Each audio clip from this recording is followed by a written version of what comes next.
All right, so I was at the Hemis earlier today, and those rivers were low, or were low for the time of year.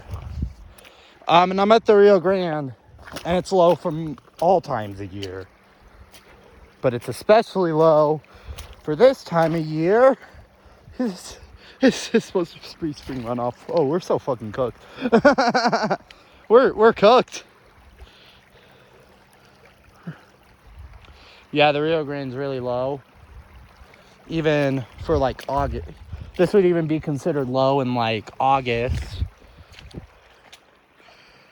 Yeah, in September. So the fact that it's low now, it looks like this now, it is concerning.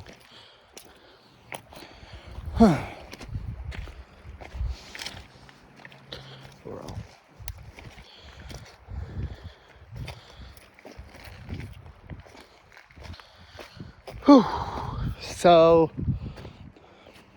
what does this mean? Well, like I said, it means the streams will go dry. It means the mountains may go dry. I mean, they did get a fresh coating of snow, and a lot of that's already melted. And so that really means it didn't do much, this snowstorm. It really didn't do much of anything since it already melted. So, I don't know.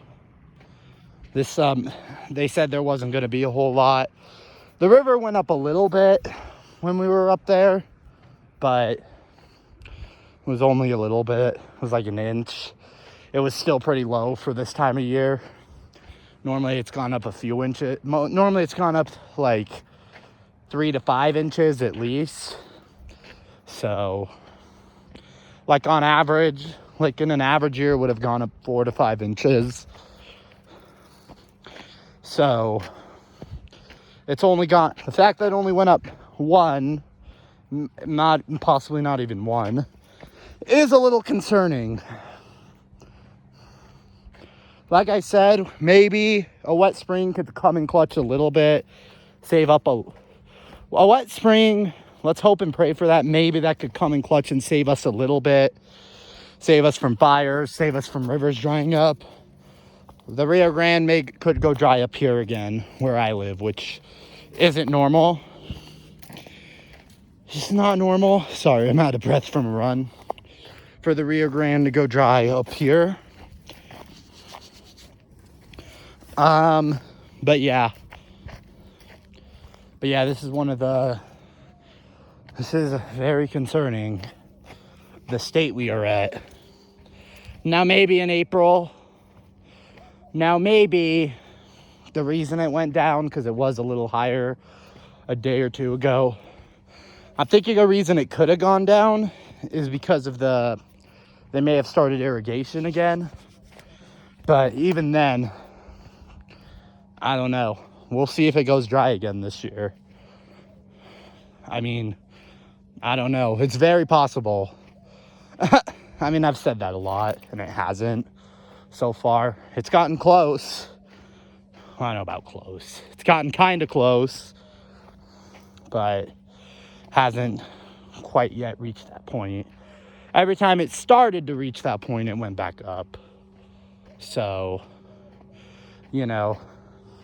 this is just concerning for when they have to recede, when it recedes in June, July, and August. After snow melt and everything, and after they have to start taking the water back, and after the water will recede more. This is very concerning just for that reason. Now, the lakes have gotten fuller. I believe Elephant Butte is in the 20s of capacity, but it is going to go back down if we keep having this. So, really, I mean, they are going to try to send as much as they can, but they have to give the upper lake some water. I mean, they want to fill up the lower reservoirs first. But yeah, I mean, we have had 2 good years in a row. So there are probably, maybe there's maybe there is some leftover from the last couple good years that the farmers could use and that we could use to hopefully not go dry. I don't know if it's, but yeah, went down a few inches. So I don't know. We'll see. I'll probably come back here in April. It's not like I can come up here every day anymore because I don't live here. But yeah, we'll see what happens in like March, April, later March and into April. We'll see what happens there. I don't know. Like I said, there is a little bit of silver lining. We might get another system. So maybe there is a sign of a wet spring. I mean, it is still technically winter, but I barely consider it winter. Some of the trees are already starting to get leaves again. So, I don't know.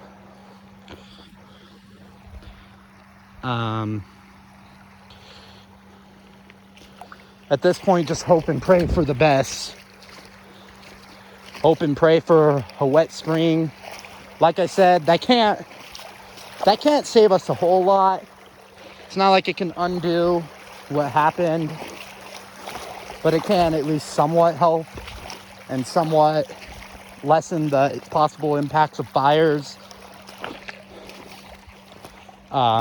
And the dry winter. It could possibly at least have our streams be a little fuller.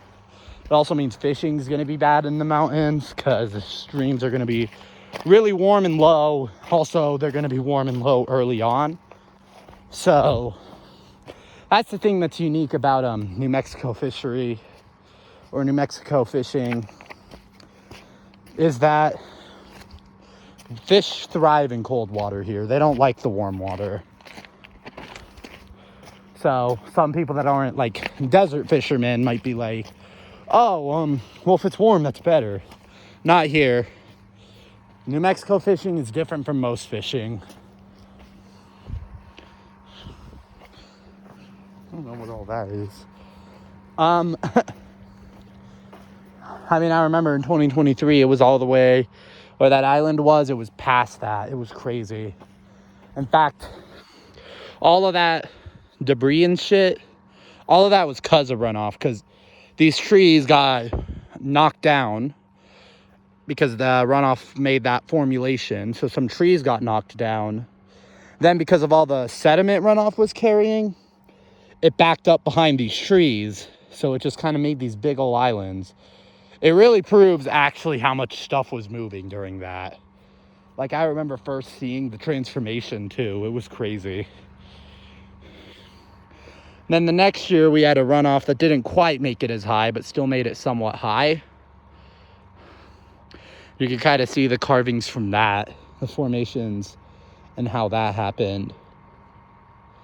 So yeah. I'm just kind of proving more. We had a couple great years, but now we're having this crappy dry year. So far.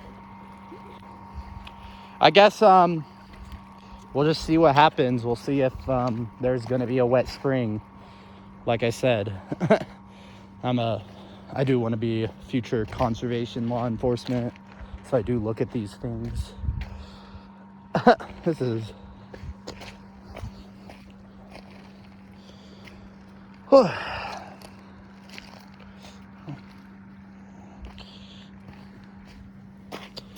still beautiful though. Coming out here is still nice. Damn, that sun's getting low. I don't know why, but it got siltier from last time. I don't know how it being lower made it siltier. But I don't know. This river works in very weird ways.